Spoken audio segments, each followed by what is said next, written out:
Мирный человек. Аслан, все же с русскими кавказцами надо объединяться. Совместно легче вернуть власть народу. Мирный человек. Я согласен, но, например, я ездил в Вильнюс, да, с Адамом Дервишем, мы поехали на форум «Свободная Россия». Там, конечно, были свободные русские, свободные люди, свободные представители российского народа, других национальностей, другие люди. Но я там увидел Гарри Каспарова, который говорил, что мы какие-то радикалы, что там разговаривали о независимости Чечни, там речи не было. Я был просто удивлен. Я такой воодушевленный, такой весь на позитиве, ходил со всеми там, здрасте, как я рад вас всех видеть, всем доносил нашу позицию.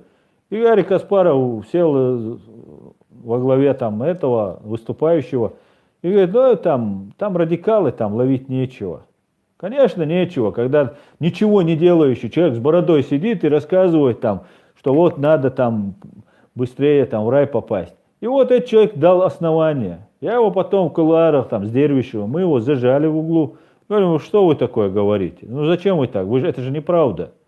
Мы нормальное государство. Вы о чем говорите? Вы хотите лишить нас этой возможности? Начал вот так юлить, что-то как-то.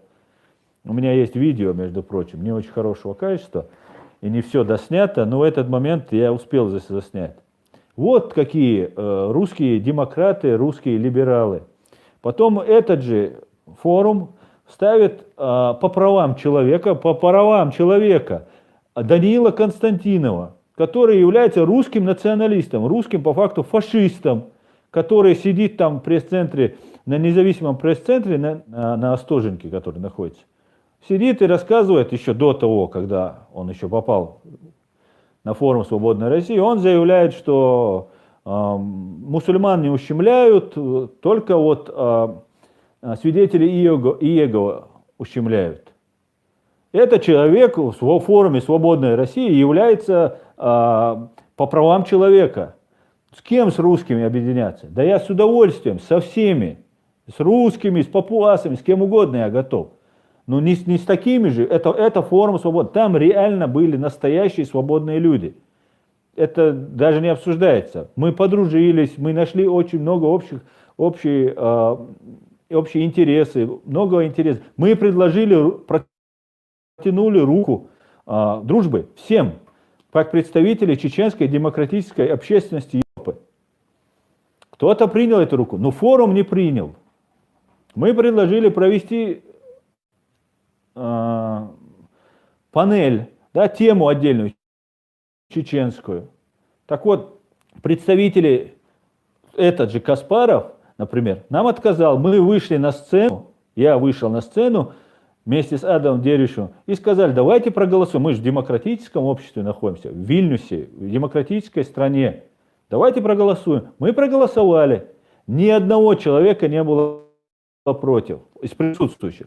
Но руководство форума, следующий, вот в этот, который был, нас не пустило. Понимаете? Только если за то, что я вышел на сцену, сказали в целях какой-то безопасности. Ну с какими русскими объединяться?